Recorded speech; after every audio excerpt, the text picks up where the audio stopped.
Let me tell you something tonight that I want you to carry with you for the rest of your life. Not just for this week, not just for this season, but for the rest of your life. Because what I'm about to share with you has the power to change everything. Your bank account, your relationships, your health, your future, your legacy, everything. And it all begins with one of the most powerful decisions a human being can ever make. The decision to work on yourself until it becomes who you are. Now, most people never make that decision. Most people wake up in the morning and they go through the day waiting for circumstances to change, waiting for someone to come along and rescue them, waiting for the economy to get better, for the boss to notice them, for luck to find them on the corner of some street somewhere.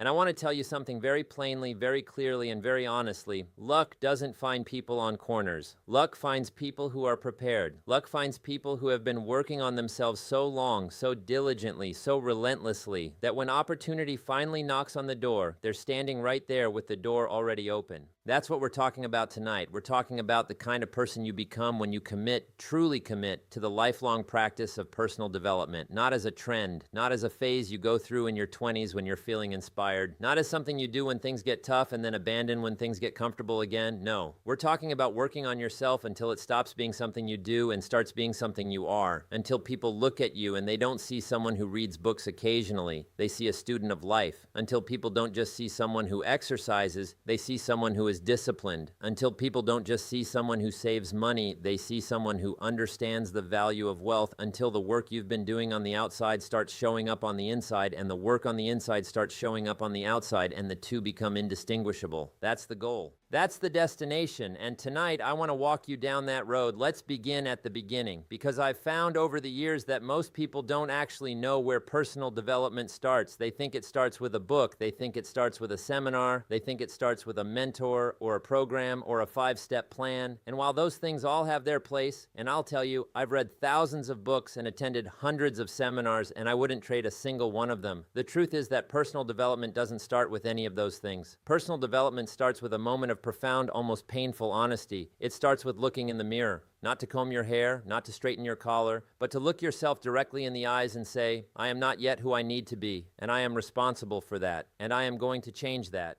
That moment right there is rarer than you might think. Most people avoid that mirror their whole lives. They keep themselves busy, they keep themselves distracted, they keep themselves entertained, and they call it living. But I don't call it living, I call it existing, and there's a profound difference between the two. You can exist without ever growing. A rock exists, a tree that never produces fruit exists, but to truly live, to live in the fullest sense of that word, you have to grow, and you can't grow without first being honest about where you currently stand. I learned this early in my life.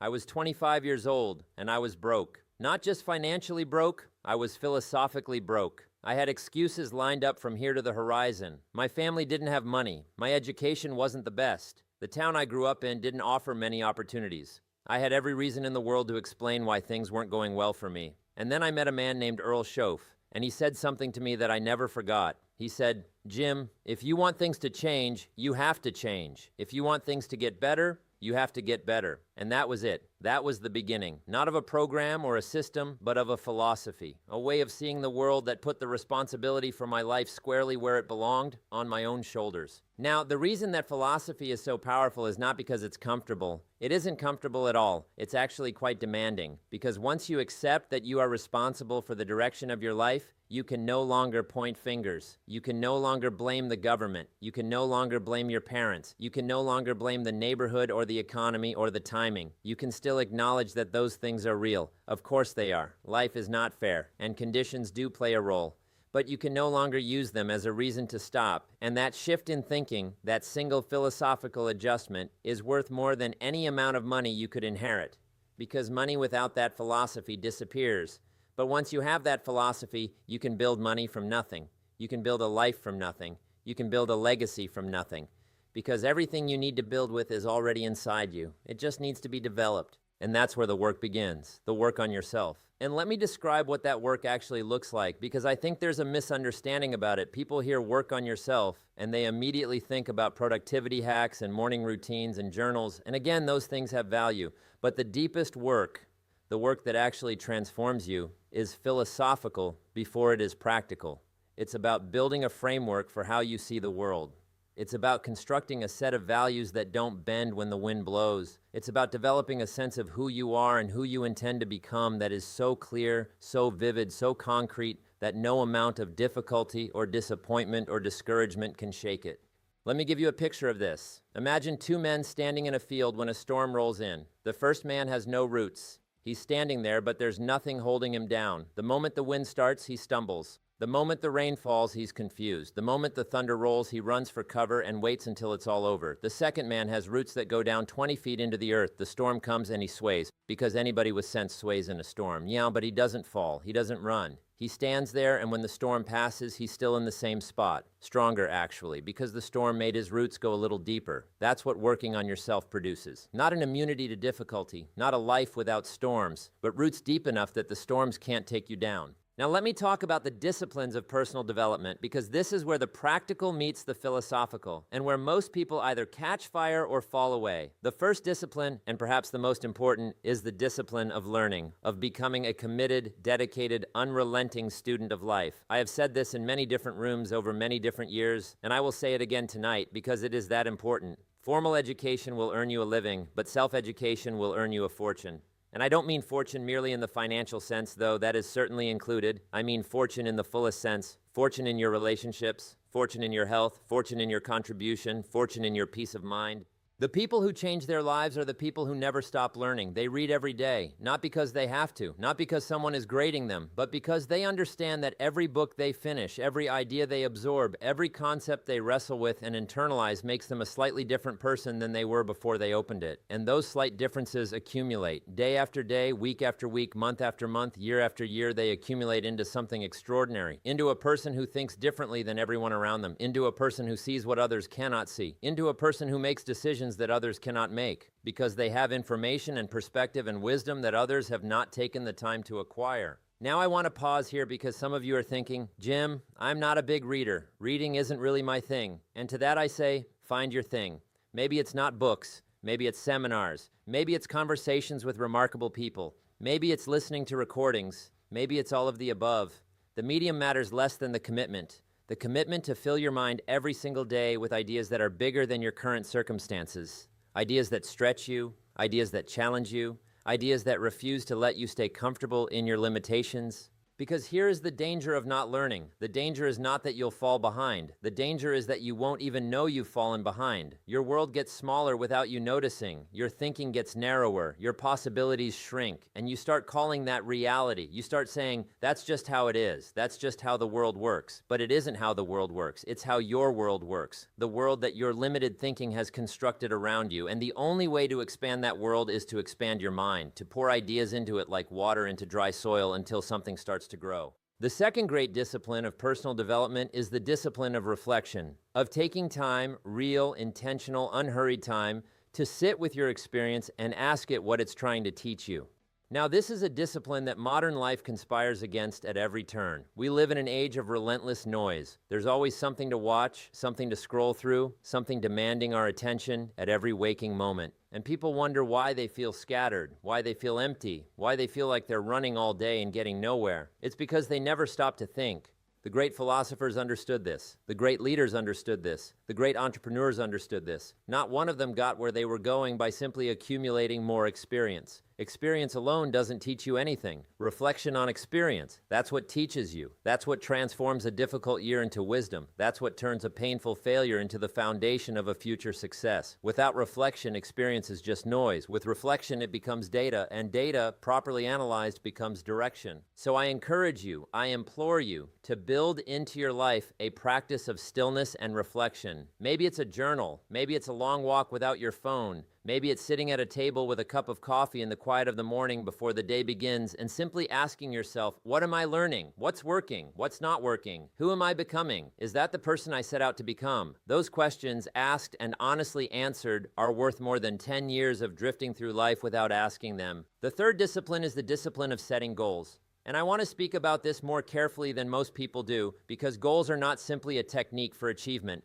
They are a tool for identity formation. Let me say that again, because it's critical. Goals are not simply a technique for achievement. When properly understood and properly used, they are a mechanism for becoming. They give you a direction not just for your actions, but for your development. They tell you not just what you want to do, but who you need to become in order to do it. Most people set goals the wrong way. They write down a number and an income, a target, a finish line, and they focus all of their attention on getting to that number. And sometimes they do, and sometimes they don't, but either way, they've missed the deeper purpose of the exercise. Because the real value of a goal is not the achievement of it. The real value is who you become in the pursuit of it, the habits you build, the resilience you develop, the skills you acquire, the character you forge in the fire of working towards something that matters to you. Take away the goal and you take away the direction, but give yourself a compelling goal, a goal that genuinely excites you, that genuinely terrifies you a little, that makes you get up in the morning with something to move toward, and you've given yourself one of the most powerful engines of personal growth that exists. And here is something important about goals that most people overlook. Your goals should be set not just for the reward they might bring, but for the person they will require you to become. Ask yourself not just, what do I want, but who do I need to be to get what I want? That second question is the engine of personal development because it tells you exactly where the work needs to happen. It points you toward your gaps, toward the skills you haven't yet developed, toward the thinking patterns that are still holding you back, toward the fears you haven't yet faced, and then the work becomes very specific, very targeted, very powerful. Now let me talk about something that is connected to all of this, but that few people address directly, and that is the matter of your environment, of the people you surround yourself with and the information you allow into your mind on a daily basis. Because I have learned, and this took me some time to fully appreciate, that personal development does not happen in a vacuum. You are constantly being shaped by your environment. The people you spend the most time with are either pulling you forward or pulling you backward. There is very little neutral ground, and if you are serious, truly serious, about working on yourself until it becomes your identity, you must be intentional about your environment. I used to say that you are the average of the 5 people you spend the most time with, and people have debated that over the years, refined it, argued about it, but the core principle holds. You absorb the attitudes, the beliefs, the habits, the expectations of the people closest to you, whether you intend to or not. It happens through conversation, it happens through observation, it happens through the subtle, constant calibration of what you believe is normal and what you believe is possible. Spend time with people who read, and you'll read more. Spend time with people who pursue excellence, and excellence will start to feel attainable to you. Spend time with people who are growing, and growth will start to feel like the natural state of things. And the reverse is equally true. Spend time with people who are cynical, and cynicism will creep into your thinking. Spend time with people who have given up on their dreams, and you'll find yourself quietly negotiating with your own. Spend time with people who view the world as a place of limitation and scarcity, and that view will start to color how you see your own possibilities. This is not a matter of being cruel or dismissive to people who are struggling. It's a matter of being honest about how human beings are built. We are social creatures. We absorb our environment. And if you want to become someone exceptional, you must, at some level, surround yourself with exceptional thinking. Now, I want to speak about something that is, in my experience, the single greatest obstacle to the kind of self-development we've been discussing. And it is not a lack of opportunity. It is not a lack of resources. It is not even a lack of time, though time management matters enormously, and I'll get to that. The greatest obstacle is something much closer to home. It is the seductive, persistent, dangerous voice of comfort. Comfort is the enemy of growth. Let me say that slowly and clearly. Comfort is the enemy of growth, not suffering. Suffering without purpose is just pain, not hardship for its own sake, but comfort. The deliberate daily choice to stay in the easy place, to avoid the difficult conversation, to skip the workout, to choose entertainment over education, to take the easy road when you know perfectly well the more demanding road is the one that leads somewhere. Here's the thing about comfort that makes it so dangerous. It doesn't feel like failure. It feels wonderful. It's warm. It's familiar. It asks nothing of you. And because it asks nothing of you, it gives nothing back to you either. But that truth is hidden by how pleasant it feels in the moment. You don't feel the cost of comfort the day you choose it. You feel it years later. You feel it when you look at your bank account and realize it hasn't changed in a decade. You feel it when you look at your relationships and realize you've been having the same shallow conversations with the same people for years without anyone growing. You feel it when you look in the mirror one day and realize the person looking back at you is not the person you promised yourself you would become. That's when the bill for comfort arrives, and by then it's a very large bill. Now, I'm not saying that rest is wrong. Rest is necessary. Recovery is part of the process. But there's a difference between intentional rest and habitual avoidance. One refreshes you for the next effort. The other robs you of the effort entirely. Learn to tell the difference. Learn to notice when you're genuinely resting and when you're simply hiding, because that distinction will determine, more than almost anything else, the kind of life you build. The antidote to comfort is discipline. And I want to talk about discipline not as a form of punishment, but as a form of self-respect. Because that's what discipline really is.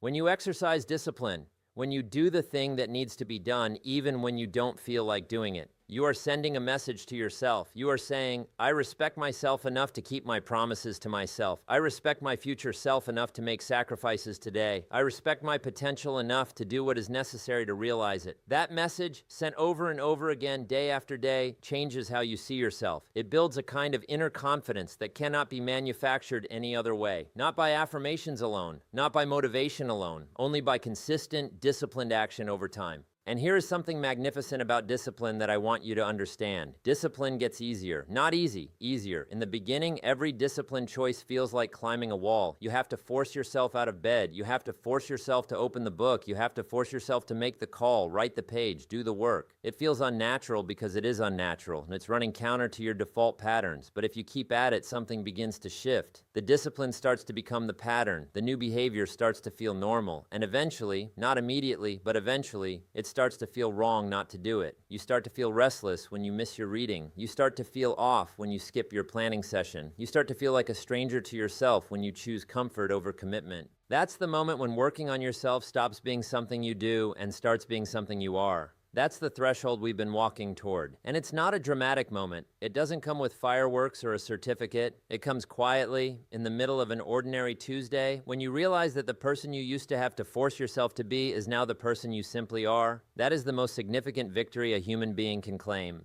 Let me talk now about the relationship between working on yourself and the results you produce in the world, because I want to address something that sometimes gets misunderstood about the philosophy of personal development. Some people hear work on yourself, and they interpret it as an invitation to turn inward permanently, to focus on their own growth to the exclusion of everything and everyone else. But that is not the philosophy. The philosophy is that you work on yourself so that you can give more, contribute more, produce more, serve more. The development is for a purpose beyond yourself.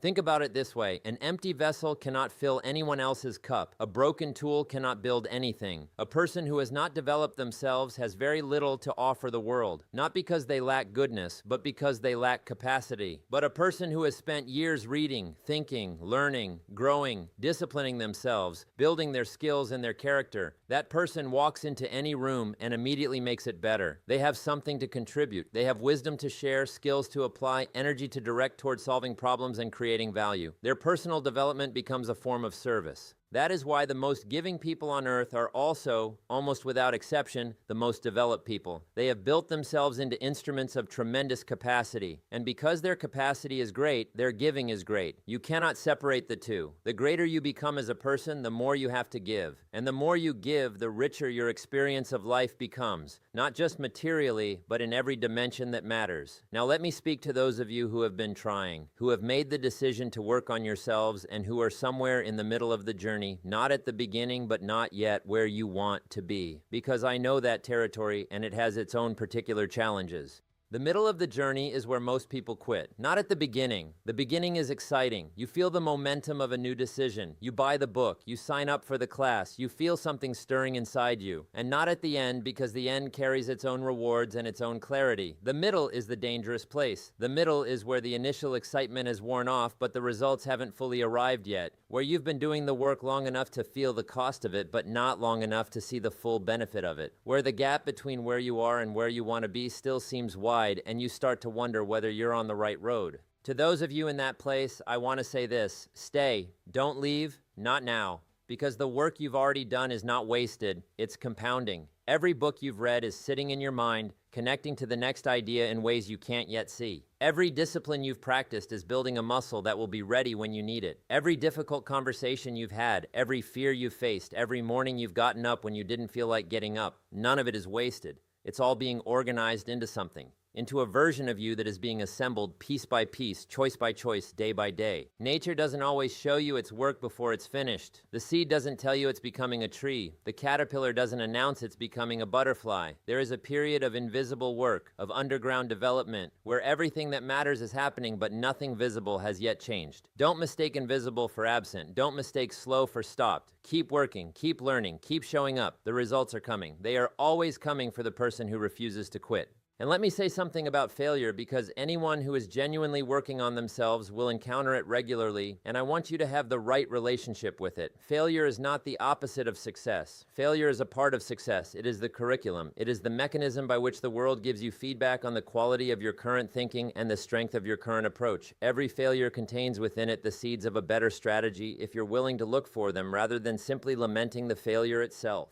The people who change the world are not the people who never fail. They are the people who fail and study their failure, who ask, what did this teach me? What would I do differently? What does this reveal about my thinking, my strategy, my preparation? Those questions transform failure from a dead end into a detour. They transform a setback into a setup for the next advance. And over time, the person who has that relationship with failure becomes virtually unstoppable, because every obstacle they encounter either stops them temporarily or makes them better permanently. And either way, they keep moving forward. Now I want to talk about time, because time is the currency of personal development. Every single person in this room has been given the same amount of it. 24 hours in a day, 7 days in a week, 365 days in a year. Extraordinary people and ordinary people, the wildly successful and the chronically unfulfilled, they all have exactly the same amount of time. What separates them is not the amount, but the use. It's not how much time you have, it's what you do with the time you have. I've heard every argument about not having enough time. I've heard them for decades. Jim, I have a family. Jim, I have a demanding job. Jim, I have obligations and responsibilities and pressures that leave me no room.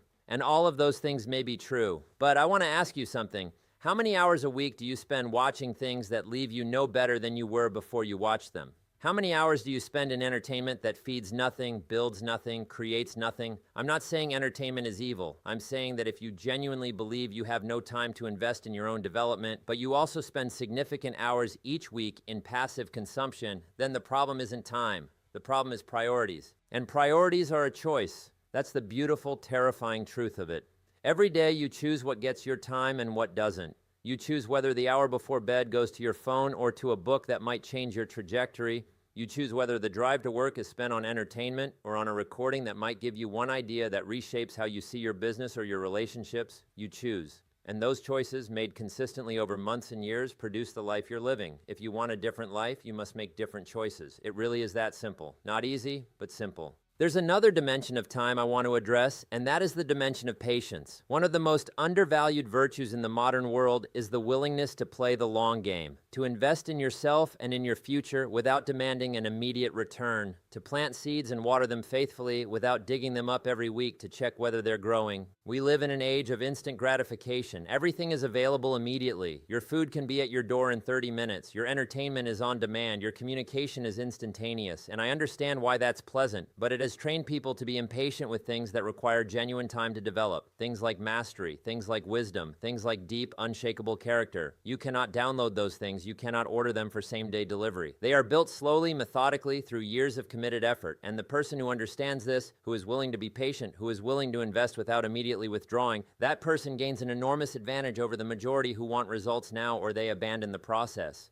The greatest achievements of a human life are almost always the product of years of invisible work. The artist who seems to burst onto the scene has usually been practicing for a decade. The entrepreneur who becomes an overnight success has usually been building for years before anyone noticed. The leader who seems to have wisdom far beyond their years has usually been a student of life since they were very young. Success rarely looks from the outside the way it looked from the inside. From the inside, it looked like a lot of lonely, unglamorous, unrewarded effort. And only people with the patience to sustain that effort ever get to show the world what it can produce. So be patient with yourself. Be patient with the process. Measure your progress not week to week, but year to year. Ask yourself not, am I there yet, but am I growing? Ask not, do I have what I want yet, but am I becoming who I need to be? If the answer to those questions is yes, keep going. The rest will follow. It always does for the person who refuses to stop growing. Now let me speak about something that sits at the very heart of this whole conversation, and that is identity. Because everything we've been discussing, the learning, the reflection, the goal setting, the discipline, the patience,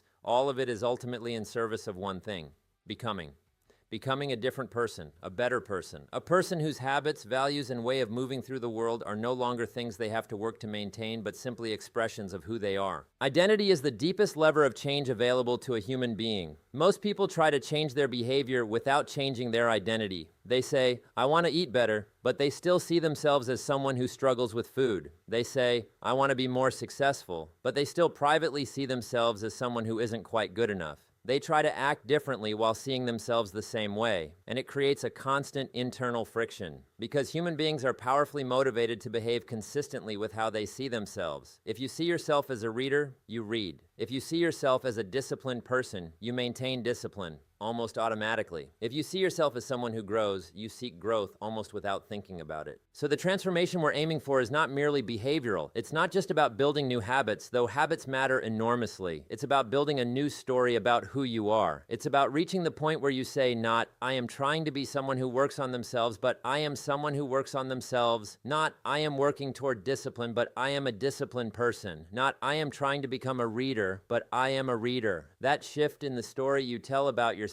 is the most powerful change you can make. Because once it shifts, the behaviors follow almost automatically. Identity drives behavior at a level far deeper than motivation ever can. And here is how you build that new identity. Not by willing yourself to believe something different, not by staring in the mirror and reciting affirmations until you feel like a different person, but by taking actions, small, consistent, undeniable actions that give you evidence for the new story. Every time you read when you don't feel like reading, you've given yourself one more piece of evidence that you're a reader. Every time you honor a commitment you made to yourself, you've given yourself one more piece of evidence that you're a person of integrity. Every time you choose growth over comfort, you've given yourself one more brick to build the new identity with. The evidence accumulates, the story gets stronger. And one day you realize the story isn't a story anymore. It's simply a fact. You don't have to argue yourself into it. You don't have to motivate yourself toward it. It's just who you are. And that's when the transformation is complete. That's when working on yourself has truly become your identity. Let me say something now about the people who will tell you that you're changing too much. Because they exist and they will find you, and you need to be prepared for them. They may be people who love you. They may be friends who knew you before you began this journey. And they may look at the books you're reading, the conversations you're seeking, the habits you're building, the ambitions you're declaring, and they may say, with the very best of intentions, you've changed. And they say it not as a compliment, but as an accusation, as if changing is a form of betrayal. Do not let that stop you. Change is not betrayal. Growth is not disloyalty. Becoming more than you were is not a rejection of where you came from. It is the highest possible expression of gratitude for the gift of life. You were given a mind capable of learning. You were given a will capable of choosing. You were given a life capable of producing something remarkable. To squander those gifts out of loyalty to a version of yourself that no longer serves you, that is not love. That is waste. The people who are truly growing with you will celebrate your growth. The people who are genuinely in your corner will be inspired by your transformation, not threatened by it. And if someone in your life is consistently, persistently trying to pull you back to smaller thinking, smaller habits, smaller expectations, you owe them kindness and grace, but you do not owe them your potential. Your potential belongs to your future, and you are responsible for taking it there. Now let me address something about the relationship between working on yourself and the service you render to the world, because I want to close this particular loop. Some of the most meaningful things I've learned in my years of speaking to people all around the world is that personal development and service are not competing priorities. They are the same priority expressed in two directions. When you develop yourself, you become more capable of serving. When you serve, you develop yourself further. The two reinforce each other in a virtuous cycle that, once started, feeds itself indefinitely.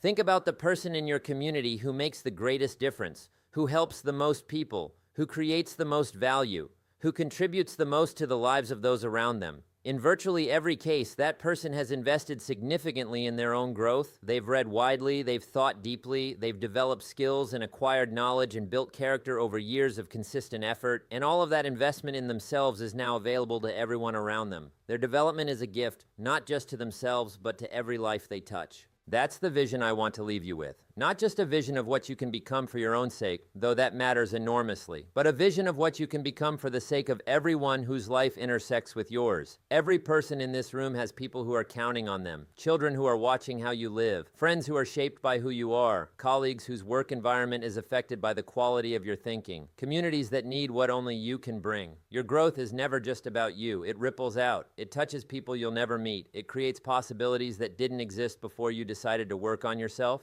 And here is something I want you to sit with deeply. The world has more than enough people who are drifting, more than enough people who are merely existing, merely surviving, merely going through the motions of a life without really inhabiting it. What the world is desperately short of is people who have made the decision, the real committed, non-negotiable decision, to grow, to develop, to become, to show up every day as a better version of themselves than they were the day before. Those people are rare, and because they are rare, they are powerful. Their influence extends far beyond what they can see. You have the chance to be one of those people, not because you're special in some mystical, predetermined sense, though I believe every human being is remarkable in ways they've barely begun to discover, but because you're here, because you're listening, because something inside you is responding to these ideas, and that response is not random. That response is the signal that you're ready, that you've always been ready, that the only thing standing between you and the life you're capable of living is the consistency of your commitment to grow. So here is what I want to ask of you. Not tomorrow, not when you feel more ready, not when circumstances are more convenient. Tonight, when you leave this room or wherever you are when you're hearing these words, I want you to make one commitment. Just one. Something specific, something concrete, something you will do tomorrow without exception that represents the person you are deciding to become. Maybe it's picking up a book you've been meaning to read. Maybe it's writing down your goals for the first time with real seriousness. Maybe it's having a conversation you've been avoiding. Maybe it's waking up 30 minutes earlier and investing that time in your own growth. Whatever it is, make it specific, make it real, and then do it. Not because one action will change everything, it won't, but because one action, followed by another, across days and weeks and months and years, absolutely will. That's not inspiration. That's the law. The law that says seeds planted faithfully in good soil will always, without exception, produce a harvest. You are the soil. Your thoughts, your habits, your disciplines, your learning, your reflection, your courage, those are the seeds. Plant them, water them, tend them with the kind of patient, committed attention that says, I believe something magnificent is growing here even when I can't yet see it. Because it is. It always is for the person who refuses to give up on the garden. I've spent my life thinking about these ideas, talking about them, living them. And the conclusion I keep arriving at after all of these decades is the simplest one, the most fundamental one, the one that started this whole conversation tonight. Change your philosophy and you change your life. Work on yourself and the world around you changes. Become someone worthy of the life you want and that life will find you. It has to, because the world always in the end reflects back to us who we are. So decide tonight who you are going to be, not who you were, not who others have told you that you are, but who you are choosing right now in this moment to become. Decide it clearly, feel it deeply, commit to it completely, and then go do the work. Day by day, step by step, book by book, choice by choice. Discipline by discipline, until the work is no longer something you're doing, until it's something you are. That's the invitation. That's the challenge. That's the greatest adventure available to a human being. Go claim it. Thank you.